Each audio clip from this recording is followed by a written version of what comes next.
జిల్లా జీలుగుమిల్లి ప్రభుత్వ ఆశ్రమ గిరిజన పాఠశాలలో విద్యార్థులకు ఆహారం కలుషితమైంది. రాత్రి భోజనాలు చేసిన విద్యార్థులు సుమారు 40 మంది వాంతులు విరోచనాలతో అస్వస్థతకు గురయ్యారు. అప్రమత్తమైన అధికారులు వైద్య పరీక్షలు వేగవంతం చేశారు. ఎవరికీ ప్రాణహాని లేకపోవడంతో అధికారులు ఊపిరి పీల్చుకున్నారు. విద్యార్థులు చికెన్ తినడం వల్ల ఇలా జరిగి ఉంటుందని వైద్యాధికారులు అనుమానం వ్యక్తం చేస్తున్నారు. ఏదేమైనా వసతి గృహంలో విద్యార్థులకు నాణ్యమైన భోజనాలు ఏర్పాటు చేయాలని పలువురు కోరుతున్నారు.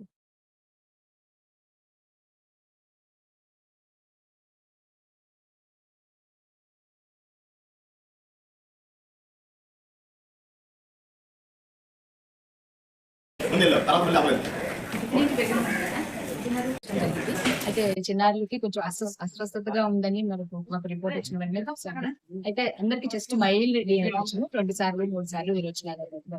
కొన్నిసార్లు పిల్లలకి అక్కడక్కడ కొంచెం కడుపులో నొప్పిగా ఉన్నారు. ఓవరాల్ గా చూసినట్లయితే పిల్లలు యాక్టివ్ గానే ఉన్నారు.